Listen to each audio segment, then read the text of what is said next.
I planned for this.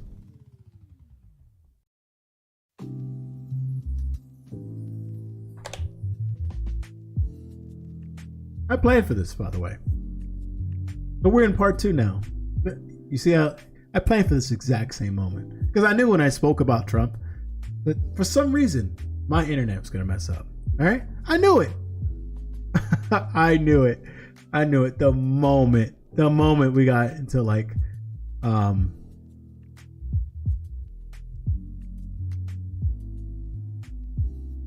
moment we got into like the leftist response and I showed the mainstream media's like reaction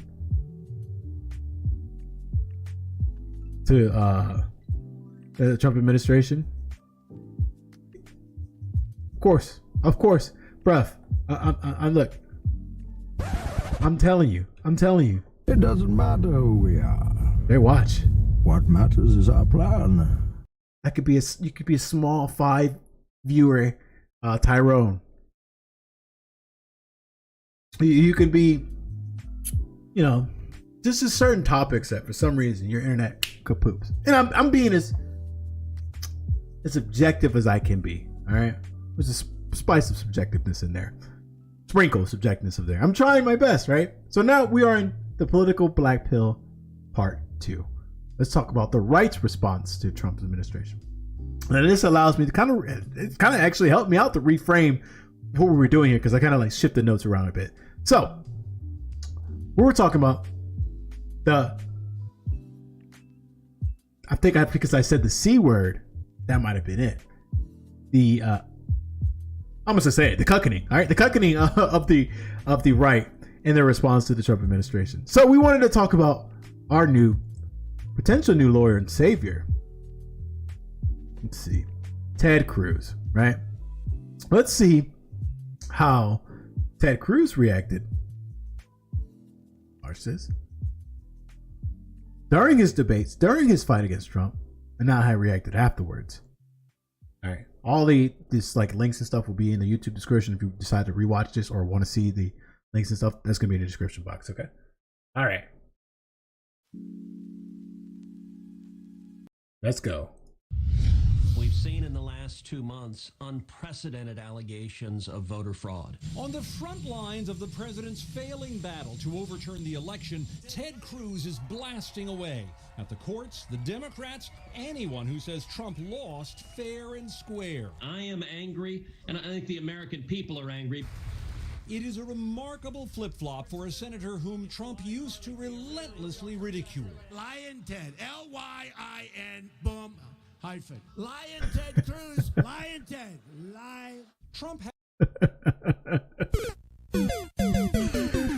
Oh man, those are the most entertaining times in political history, man. Jesus Christ. So we're gonna keep looking into the cuckoning, okay? Ted Cruz is in gonna. the past claimed falsely Cruz's father was tied to the Kennedy assassination. Cruz stole an early primary win. That Cruz, born in Canada, could not legally occupy the Oval Office. Trump even insulted Cruz. That was one of my favorite things. You were born in Canada. We don't want you. Oh man. His wife. At the time, Cruz hit back hard. Donald, you're a sniveling coward, and leave Heidi the hell alone. He hinted at Trump ties to organized crime, called Trump classless, a pathological liar. The idea of our daughters coming home and repeating any word that man says horrifies me. But that Ted Cruz is nowhere to be seen these days. He helped Trump fight impeachment. He routinely praises Trump's policies. And amid the storm of myth-making about Trump's catastrophic election loss... President Trump called me and said, Ted, would you do the oral argument in this case if the court takes it? I told the president, absolutely, I'd be happy to do it. Why? It's just... Oh, Jesus. It's kind of sad in a way, right? What I'm showing you, kind of being quiet in this, because the video speaks for itself of the cuckoning happening, right? Why would Ted Cruz do all this, right? Especially against a hard-fought election against Trump, hard-fought campaign against the Trump campaign, right? Whatever that meant in that time. Why did this happen? Well, this is the main reason. peel back the veil onto this very moment and understand that the only reason why most of these politicians do what they do is for their own self-interest, for their own pocketbooks. It's not to look out for the constituency. This is the same man who decided that during one of the blistering snowstorms that hit Texas, that he's going to pack his ish and go to Cancun. He's going to vacation as the people of Texas starve and die of an unprecedented snowstorm. This is the very same person that time and time again gets their seat back, gets reelected. No one knows how.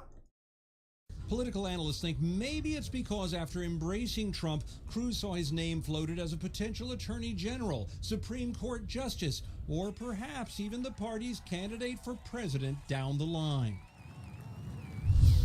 Cruz is cagey about all of that, saying he just wants to clear up any disputes about the election. He says as a Republican, it's his responsibility to tend to the president, to do what needs to be done here. But of course, Which is basically the ball wash the president, you know? You are fake news. That's for CNN. Okay, all right. And you saw that, right? We saw the cuckoning happen. So you may ask yourself, all right, you said that, Trump is not really that Machiavellian dictator that the left portrayed him to be.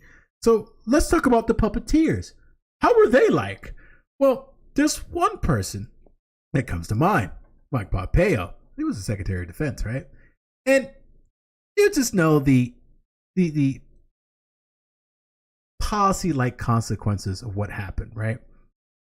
And what's going on, bro? And let's just peel another layer of this onion that is the Trump administration. This is just a short, let's keep it short and simple, of Pompeo's question. I believe it was about Iran. So let's see. This is as large as I can make it. Yeah. Diligently to reduce violence from previous levels during similar time periods. And so we still have confidence that the Taliban leadership is working to deliver on its commitments. We never trusted the Taliban. And these are the puppeteers of the administration. This is why oftentimes, it became difficult to understand what the hell the administration was doing. A lot of the population really, really felt the full brunt of this administration in comparison to other previous administrations culturally. Like I said, this was the birth of the cultural war. So there was a moment in time where even people on the left said, give it a chance. Give him a chance. Maybe he had policies. Maybe he has a plan. Who knows? He was a mogul when it came to real estate, a billionaire. Maybe all that's going to translate to our government and we're all going to flourish and thrive. No. You know what you found out? You're a victim. You were just a victim of the system. You were just a victim of the system. There was no way, irregardless of what the figurehead going to be, as dumb as they're going to be, as old and decrepit as going to be, who represents your country, you're going to realize this. You're going to lose out. You're not going to win in this, right? There's no master plan. There's no Machiavellian scheme that have these elites that's going to come from some sort of president or politician. It's just not going to happen. You wouldn't know. You wouldn't know their plan. It doesn't matter who we are. What matters is our plan. You wouldn't know. You're going to wake up one morning and be like, surprise, motherfucker. And here comes a new policy. Here comes another regressive policy, basically stripping you away of more and more of the rights that you felt comfortable with, that you felt as a privilege. You felt more of as a privilege to have in this country. That represents more of a Trump administration. Like I said, we're not bashing too much. This is more of the rights response. I was going just to show you a little bit about the puppeteers and the cuckoning when it came to those people on the right? And the thing is, the way that Cruz, like Ted Cruz, Romney, and the likes of and the sort, the way that they handled the Trump campaign during the 2016 elections, they were attacking viciously. Some, speaking of Romney, some actually regress back to basically fighting against Trump, especially during the insurrection. We're going to get into a little bit later. So we're talking about Romney, right? We're talking about Romney. This is from To conclude, the I'm far from the first to conclude that Donald Trump lacks the temperament to be president. Think of Donald Trump's personal qualities: the bullying, the greed, the showing off, the misogyny, the absurd third-grade theatrics. He's the only person in the entire country to whom we have added an article before his name, and it wasn't because he had attributes we admired. I happen to think that America's best days are ahead of us. I think you're going to see America continue to lead the world in this century. And what I've seen through these discussions I've had with President-elect Trump, as well as what we've seen in his speech at the night of his victory, as well as the people he selected as part of his transition, all of those things combined give me increasing hope that President-elect Trump is the very man who can lead us to that better future. And this is the very same thing I'm talking about, the cuckolding. Especially if we're looking more into like the people already in power. Cruz's, the Romneys. There's other politicians. We can keep going and going with this, but I'm just trying to hammer home one point. They were just doing this for their own self-interest. There was nothing, none of that acting, none of that bolstering, none of that fight that they had against the Trump administration was anything tangible, anything that bear any fruit besides, reducing them further and further in the ladder of graces of that being their God Emperor Trump. So I showed you the cuckolding. We're going to talk about of course, the insurrection. We're going to frame that. So, at the moment we saw Cruz basically bashing against Trump, then kissing his ass. We saw Pompeo, one of the puppeteers of the Trump administration, gives you a little bit of a viewpoint of basically it was all out chaos when it came to the Trump administration in the policy sense. And this is all reflective upon how society reacted to the Trump administration. It was all chaos. We didn't know what the hell was happening. What was going to come out dealing with Trump and the ilk like him, and also the cultists as well. The Trump cultists and loyalists, right? People call them hogs. I refer to them as ghouls. So it birthed. We have to understand this birthed a new base of people on the right who are very loyal, but not to the party itself, right? And there's certain people that are there for Trump and Trump only, nothing more. No policies, no actions, no unforgivable, and no care whatsoever. That's what's been birthed from this, right? Societally, culturally, a good large part of our politically active Americans feel this way. Okay, so that's what we look at the right. So we looked at basically the cuckolding, right? Most of the people in power, we see what their reaction is to a figure like Trump and his administration, campaign, whatever, and how they themselves acted as it they were against what's been going on, against Trump's misogyny, Trump's bullying and whatnot. But when the time comes, and the cards are being dealt, they themselves wanted to cash out and win. And we're going to see this a lot more often when it comes to newer politicians. And then when I wrap this up, you'll understand where I'm coming from. But let's talk about more and more of this new base of people. Like I said, these new base of people are only there for Trump. Nothing more. No policies, no action unforgivable, no care. And these types eventually led to the fractioning. Was inevitable, by the way, because there was no movement or ideologies because yes. Oh, sorry. Woo. This eventually led to the fractioning of the people on the right. Remember, this is a show. This is live. I'm doing this live. Only one take, right? Inevitable. Like I said, we have the far right types, we have the alt right types, we have the basically the establishment rhino types, the moderates and whatnot. So more and more fractioning from the right. And it's something that we don't really look into more.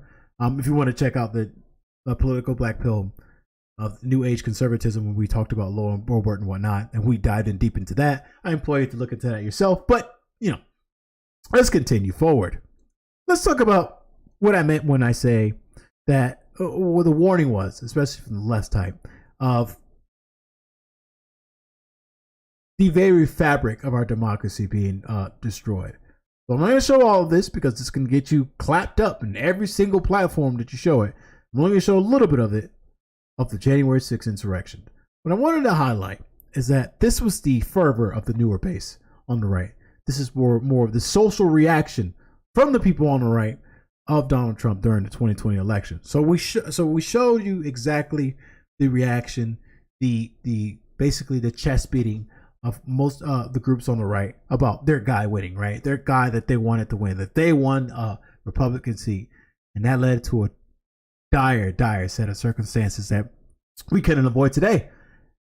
And what were one of the consequences of this grave sin of allowing the most fringe group on the right to have a larger and larger influence? I'm not going to say voice. I'm not going to say it because I'm for them having their voice, but influence on our political on this political theater. So, on the east side, on the right side of the Capitol, there's a line of police straight across one of the entrances here. That's the only group of police I see. When we left this side, there had been police all arranged with these barriers in the parking, sort of the parking complex in front of the Capitol. But those police are gone. I don't see anyone. When we were coming up on the other side, from the west side of the Capitol, we saw a van pull up and a group of what looked like National Guardsmen, and they were running into the building. As they were running into the building, these were the group of people. This is the new base for the right. This was the social consequences of Trump.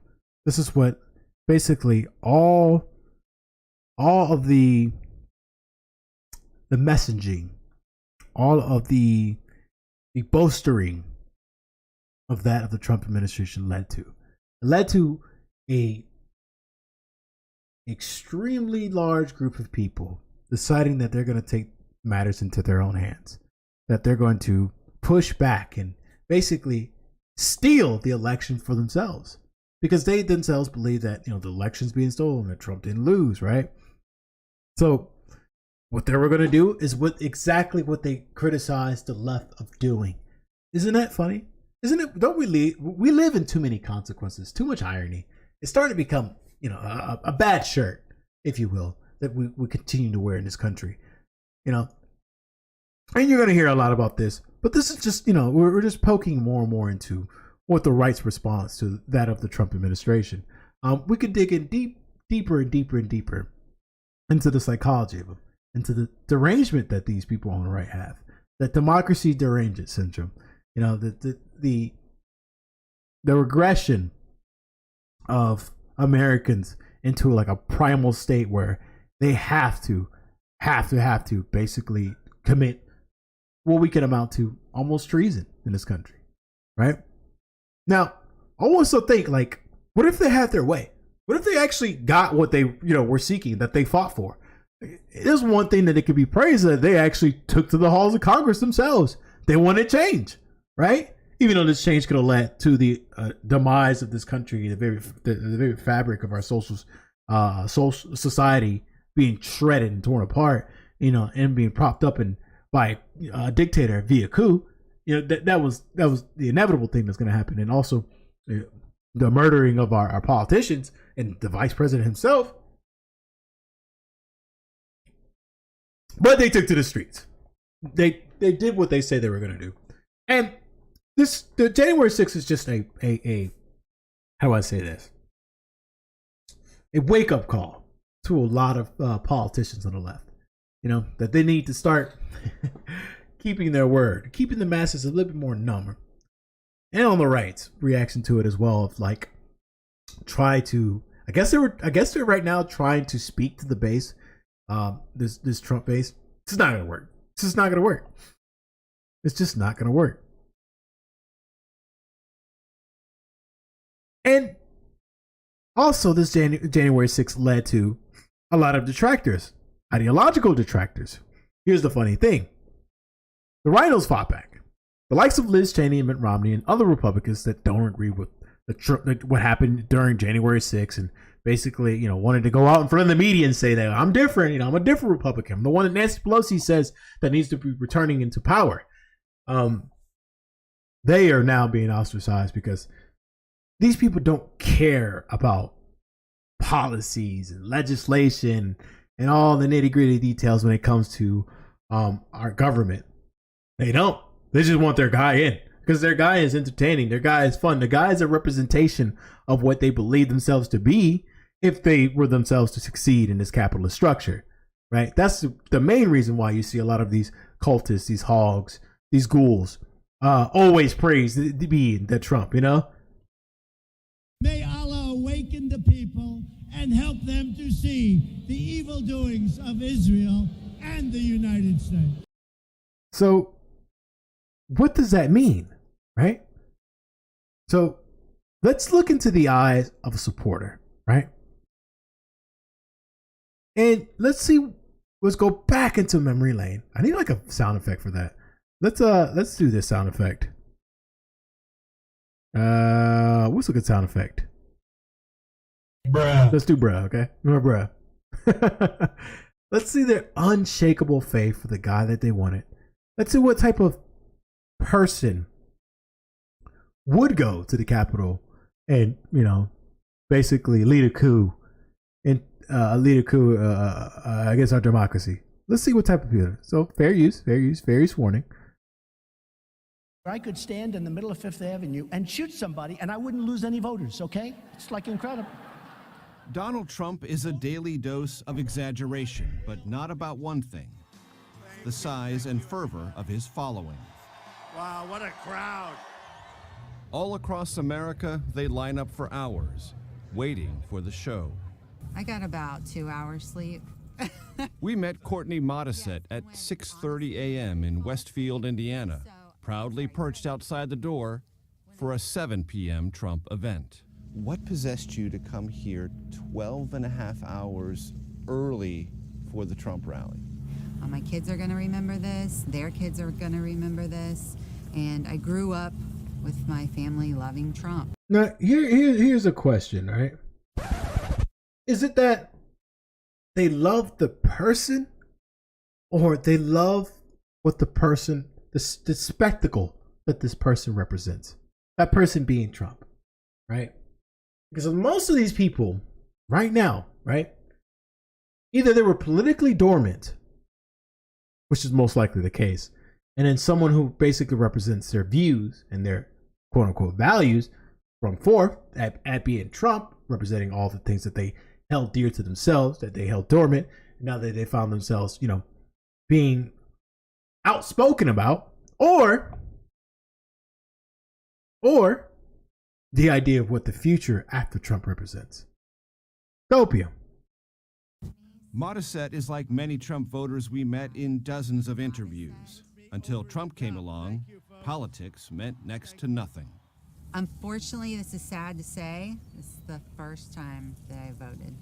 They're bringing drugs, they're bringing crime, they're rapists. Trump's voice has been raucous, caustic. Think about that. No political action whatsoever, but there was something in these people that was dormant, right? There was a battery that was put in there. There was a fire lit on their ass. And they decided this guy represents all the things that basically I felt as politically would be largely ignored. Where most of people who were politically active were debating upon the intricacies of policy, political representation, yada yada yada. The list goes on. It's dry. Whatever. Someone more entertaining propped up.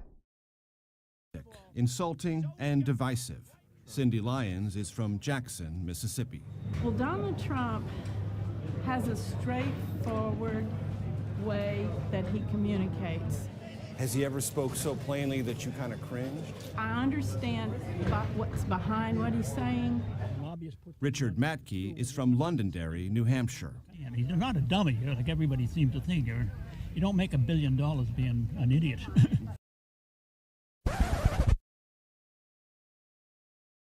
Now we see a bit more. So now we're talking a bit. We're like kind of breaking down and analyzing the mindset. You can't really get into these people's minds. It's we like to think we can, of the cultist-like following behind Trump.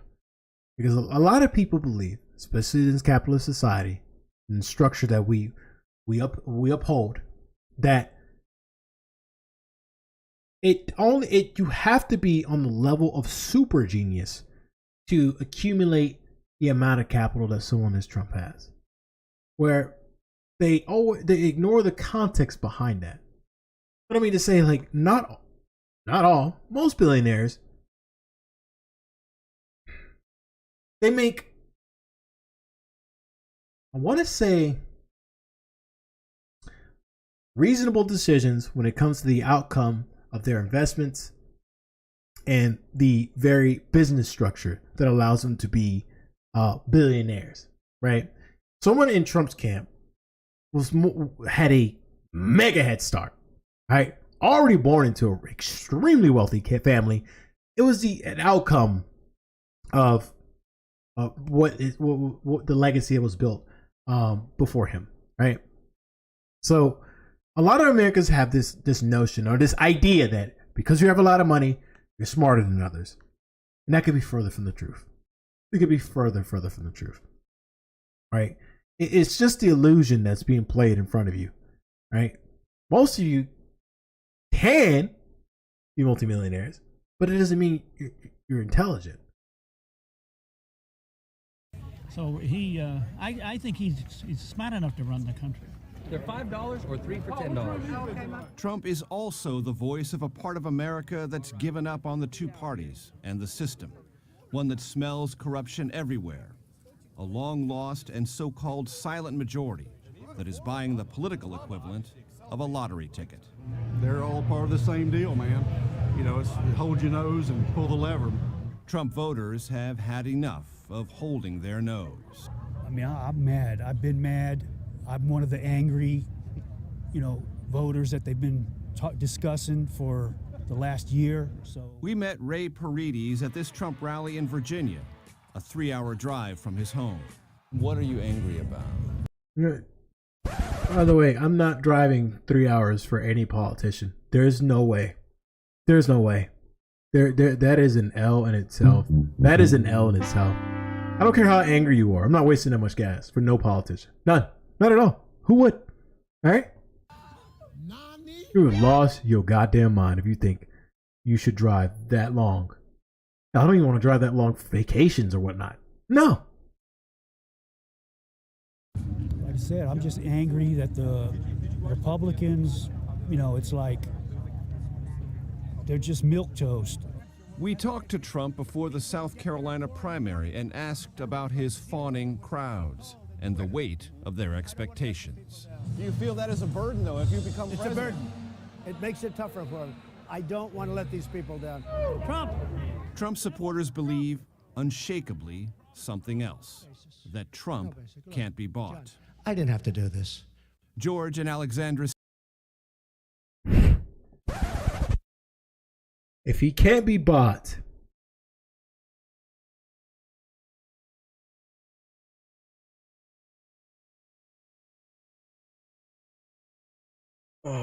okay. It's crazy. It's ludicrous. Like I said, the irony of this shirt is itchy in all places. Basically, the mindset of most of these people, right? Largely ignoring the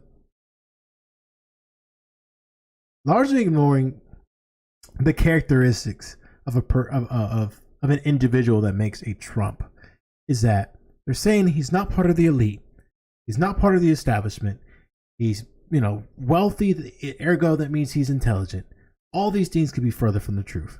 Basically, they elected a person who greater represents an individual who leads and who influences their own demise, their own exploitation, right?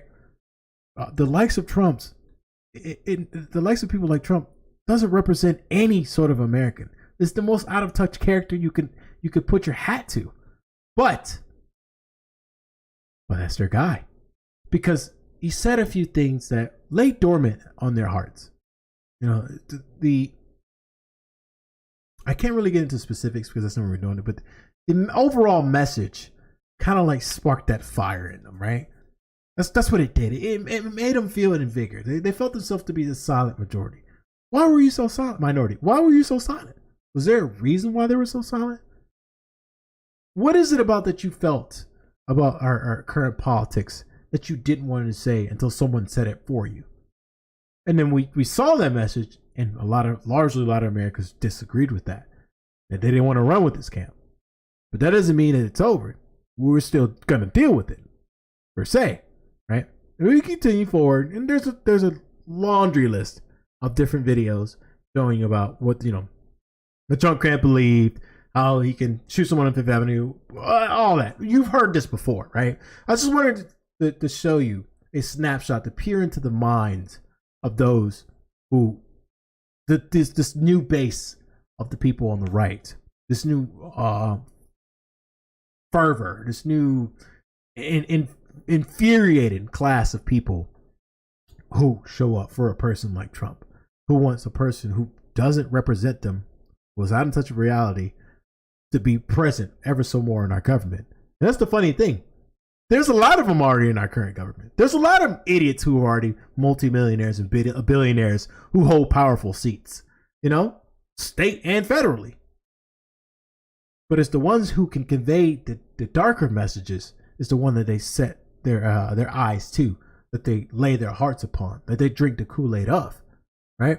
And this is not too much of bashing, because largely the reason why most of these people were ignored, and this is something they ignore themselves, is the circumstances in which makes you succeed in this country.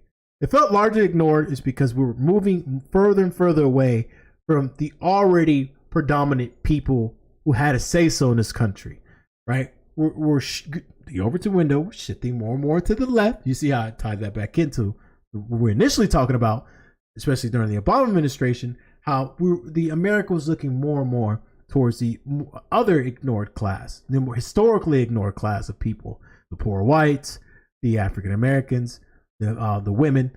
They were being a bit more concentrated when it came to media, when it came to distribution of wealth, yada yada yada, right? That became more and more an issue to them. So someone like Trump popped up and said all the things that they felt dormant in their heart, right? Now they can speak boastfully, they can speak ignorantly about how they feel, how our politics is, even though it's just nothing but a regression back to the status quo, right? These people are not inherently evil. They're not evil people per se, except the people on January 6th. We can make a case about that. But most of these people are not inherently evil, right? And I'm not going to be the ever so pedestalized lefty that says that these people are misguided. I'm just saying that these people are reaction for being forgotten. And we're going to see this time and time again in this political system, all right? More of these forgotten class of people, or people who feel themselves to be forgotten, to be more and more outspoken, right? More and more lambasted to do whatever they feel. And that leads to basically ending statement. We're going to see the desperate attempts of new politicians basing their entire campaign on the love and hate of Trump. And it's bound to fail. This fire, it dims down to the Tea Party and the other. We can look at the other historical movements that were put in the forefront. And these newer age lefties, these the squads, the you could go on and fill that in for yourself. But this new campaign, this new political push to base upon your very message upon, do you hate or do you love that which is the character of Trump, to be the foundation of your campaign, is bound to fail. Americans are very fickle. Americans have an extremely short attention span. Everything's basically, from the social perspective, may ergo regress a bit more, as people are going to forget all the woes that came from it. I think the only thing that's going to keep this this fire lit for a little bit longer is the the results of the pandemic, the ending results of the pandemic. We're still in a pandemic, by the way. So that type of campaign is bound to fail. When hate becomes familiar, then it either becomes a friend or forgotten. Sooner rather than later, the very important issues in our system and planet will come to cash in the unpayable debt that we owe. And if we stop playing in the popularity and drama contests with the inherited governments of today, multiple governments, and not even attempting to at least experiment with a new system, the consequences of our sins will haunt us for more than our children's lifetime. And that wraps up chapter 11, the social consequences of Trump. Yeah, I guess this is part 2, right? For those who are going to watch part 2. Jesus, I didn't know my internet was going to go out. Man. It would be fun to watch it, but I doubt Oz stopped shooting himself in the foot. Oh, just letting him do that is the Hillary strategy, so that's not a good idea.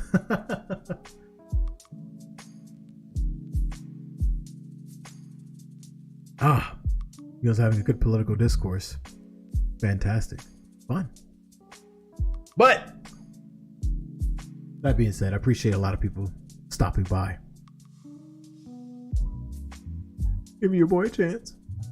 It feels so good people giving me a chance to watch my bullshit.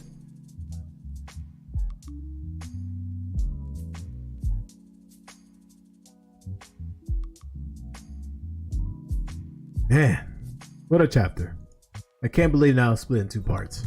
But I'll go back and do some arranging to make the parts seem more sensible. So I guess there's 2 videos now on YouTube if you're going to watch it replay. Right?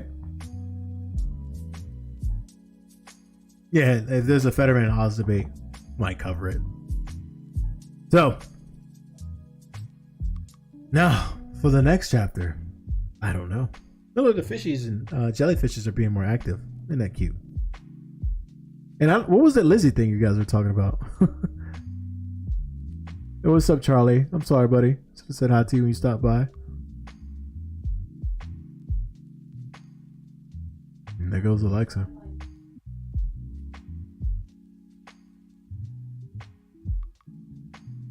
Arizona debates. Oh yeah.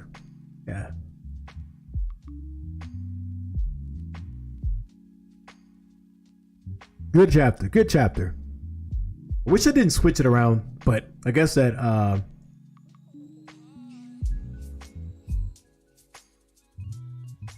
what you call it was a blessing. That internet drop out of nowhere was a blessing. I'm not even asking for that much.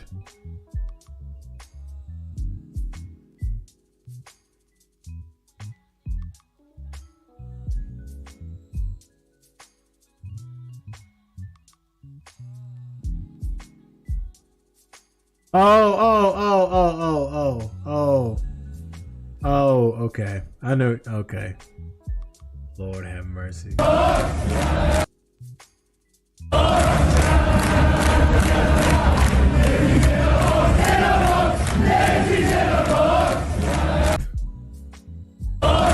Bruh. What foolishness, man.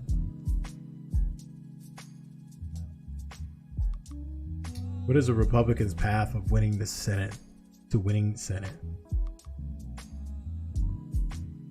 More polls, please. Council 538 reframe.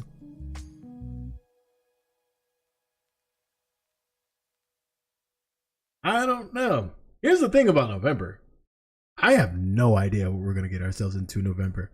Especially now that Dark Brandon is going. The Dark Brandon meta thing is a thing now. And Biden is basically carrying any of the incumbents. It's going to be difficult. I'm guessing this is why the switch is happening right here. Right? Especially during the July and August, when a lot of the policies and a lot of the pushback that Biden had against the base is basically red meat towards the liberal establishment, right? The more liberal or moderate left, or even some people center right, see as a good thing. You know, they love that stuff.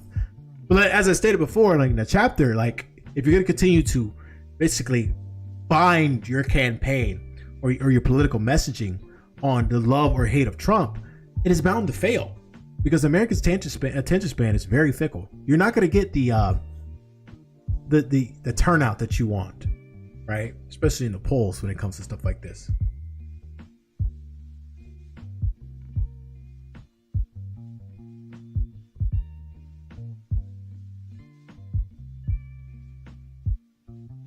And if Democrats want to keep their seats or keep their so-called majority in the Senate, it's going to come to basically the media power, right? Especially from independent sources. So if they really want to hold their seats or even maybe gain one or two, now more than ever, they have to reach out to what others are listening to. Don't reach out to me. I don't care what happens to your campaign. And just have the people that you follow, that more of the youth base, the more energized base of the youth are going to turn out for, right? So don't be surprised. Here's my warning. Here's my warning to you. Don't be surprised if the person or the streamer or video essayist on YouTube, Twitch, TikTok, Trovo, Facebook, don't be surprised if they start kissing asses for different campaigns and different politicians. And you're gonna start seeing their speech tailor more and more towards them. You know, if the Democrats decide to make more of a move to keep their seats warm, right? So don't be surprised if that happens.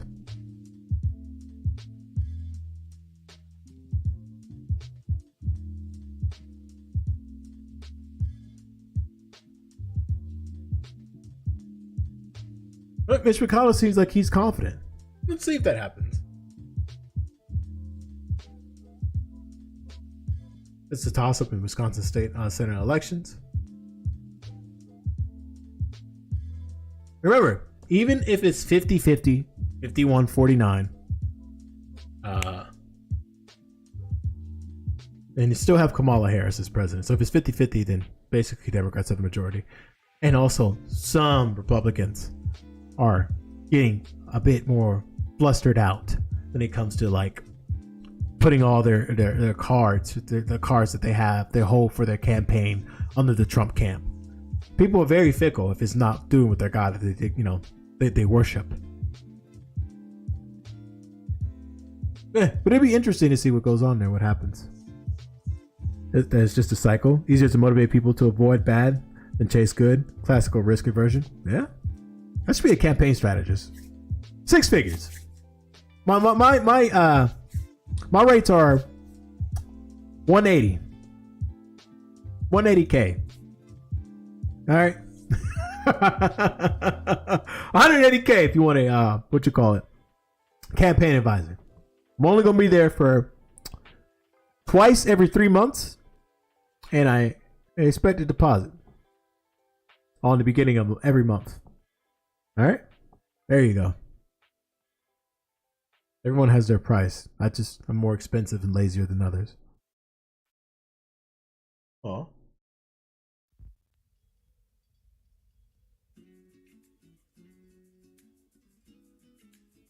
Y'all saw that turn off?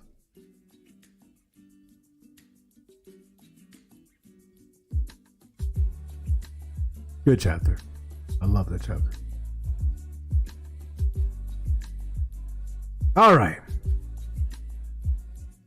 So, that being said, we did the cool down, we wind down. I appreciate you guys helping out winding down, but we must end this because this is an actual show. We wind down. Like I said, it's interactive, so we're gonna ramble off, talk about some things. Maybe some things that some people were interested and curious about. So this has been the Political Black Pill, Chapter 11 in the books. All right, we're closing it. And as always, I'm going to leave you with a positive message. Don't let your physical limitations overcome your mental limitations. And don't let your mental limitations overcome your physical limitations. You are worth every molecule of oxygen and carbon dioxide that leaves your body. Every atom of your being is worth it. For you are the reflection of the universe. For you are the positive light that can be basked upon in this era of darkness. All right? Don't forget that. It doesn't matter what you identify with. It doesn't matter your skin tone. It doesn't matter what kind of matters your class. But yeah, we're positive here. It's just, you're just that breathing light. All right? Feel good about yourself. Embrace yourself. Right? As narcissistic as that may sound to be, you sometimes need to love yourself more. And you are worth that. And with that being said, stay classy. My name is GXG. This PvP is in the books. And as always, I'll catch you next time.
When you're a little lamp oil, rope, bombs, wanted, sorry, Link. I can't give credit.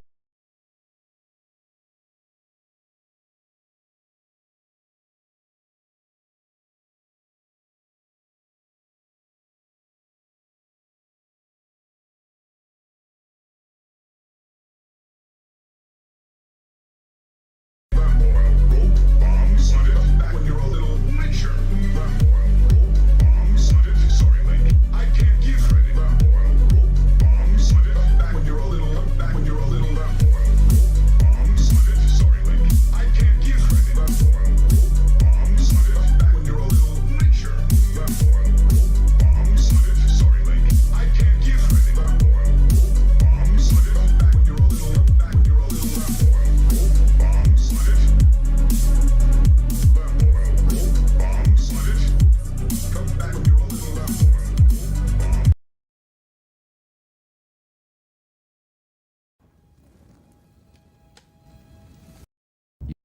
You take the red pill, you stay in Wonderland, and I show you how deep the rabbit hole goes.